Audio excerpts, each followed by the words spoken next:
اعوذ باللہ من الشیطان الرجیم۔ پناہ مانگتا ہوں میں اللہ کی شیطان مردود سے۔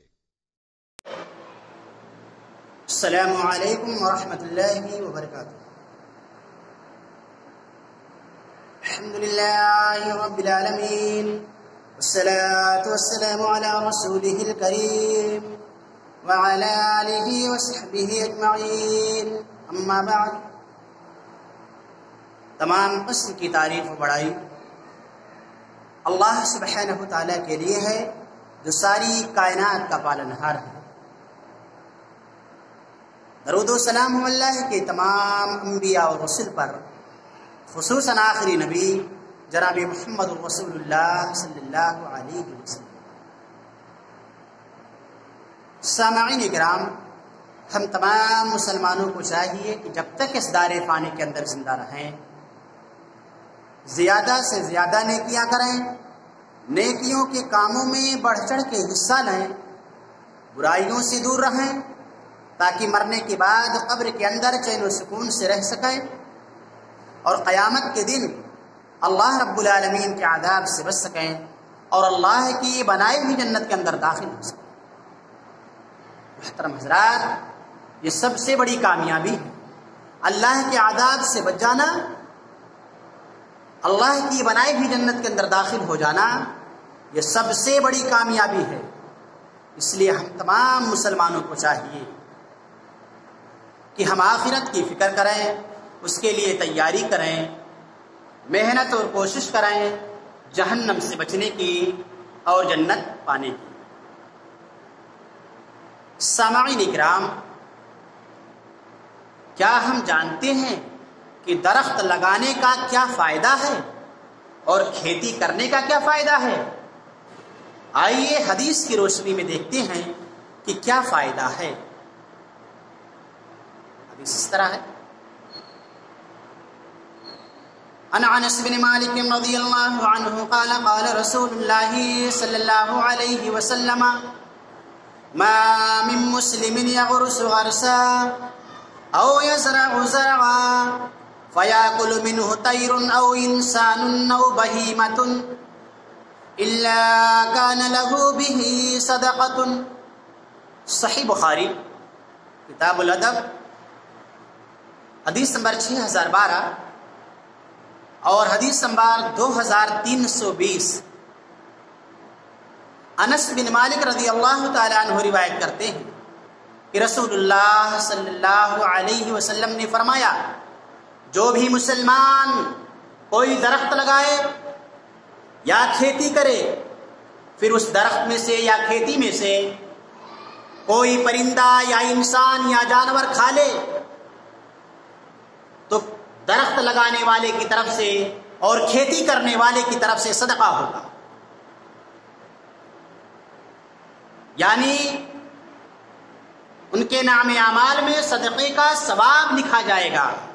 یہ ہے فائدہ درخت لگانے کا اور کھیتی کرنے کا۔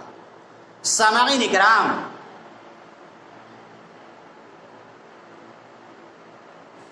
ہم تمام مسلمانوں کو چاہیے کہ ہم اس فائدے سے محروم نہ ہوں، اس ثواب سے محروم نہ ہوں۔ ہمیں چاہیے کہ ہم بھی درخت لگائیں۔ درخت لگانے کا یہ فائدہ ہے کہ اگر اس درخت میں سے کوئی جانور یا انسان یا پرندہ کچھ کھا لیتا ہے تو درخت لگانے والے کے نام اعمال میں صدقے کا ثواب لکھا جاتا ہے، اور مسلمان تو نیکیوں کا طلبگار ہوتا ہے، ڈھونڈتا رہتا ہے کہ کہاں نیکی ملے میں کر لوں، نیکیوں کا حریص ہوتا ہے، لالچی ہوتا ہے۔ لیکن آج ہم دیکھتے ہیں ہمارے معاشرے کے اندر کہ جس کے پاس درخت ہے اور اگر اس درخت میں سے کوئی بچہ کوئی پھل توڑ لیتا ہے تو درخت والا گالی دیتا ہے، بچے کو مارتا ہے، ان کے گھر والوں کو برا بھلا کہتا ہے، یعنی اس نیکی سے محروم ہو جاتا ہے جو اسے ملنے والی تھی۔ اور ایسے کھیتی کرنے والے ہیں بیچارے، اگر ان کے کھیتی میں کوئی بکری یا کوئی گائے یا بھینس گھس کر کچھ کھا لے تو جانور کو بے رحمی سے مارتے ہیں، ان کے مالکوں کو گالی دیتے ہیں، یہ بھی اپنے ثواب سے محروم ہو جاتے ہیں۔ مسلمانوں، اگر آپ درخت لگائے ہوئے ہیں، آپ کھیتی کرتے ہیں، اور آپ کے درخت میں سے یا آپ کی کھیتی میں سے کوئی کھا لیتا ہے تو آپ کو صبر کرنا چاہیے تاکہ آپ کے نام اعمال میں صدقے کا ثواب لکھا جائے، اس لیے کہ قیامت کے دن نہ دولت کام آئے گا، نہ رشتے ناتے کام آئیں گے، صرف اور صرف ہماری نیکیاں ہمیں نجات دلا سکتی ہیں۔ اس لیے ہمیں اس نیکی کو ضائع نہیں کرنا چاہیے، اس نیکی سے محروم نہیں ہونا چاہیے، بلکہ ہمیں صبر سے کام لینا چاہیے تاکہ ہمارے نام اعمال میں صدقے کا ثواب لکھا جائے۔ تو مسلمانوں، اس حدیث سے پیڑ لگانے کا فائدہ معلوم ہوا اور کھیتی کرنے کا فائدہ معلوم ہوا۔ آج ہم دیکھتے ہیں کہ جو کچھ بچے کچے پیڑ ہیں، مسلمان اس کو بھی کاٹ ڈالتا ہے، پیڑ لگانے کے بجائے پیڑ کو کاٹ کے پھینک دیتا ہے۔ مسلمانوں، ایسا نہ کرو، پیڑ لگانے سے فائدہ ہے۔ اگر آپ اس دنیا سے چلے بھی گئے تو اس پیڑ سے جو لوگ فائدہ اٹھائیں گے آپ کے نام اعمال میں نیکیاں لکھی جائیں گی جب تک کہ وہ پیڑ رہے گا۔ تو مسلمانوں، پیڑ کو کاٹو نہیں بلکہ پیڑ لگاؤ، درخت کو برباد مت کرو بلکہ درخت کو لگاؤ تاکہ آپ کے نہ رہنے کے بعد بھی آپ کے نام اعمال میں نیکیاں لکھی جائیں۔ اللہ ہم تمام مسلمانوں زیادہ سے زیادہ نیکیاں کرنے کی توفیق عطا فرمائے۔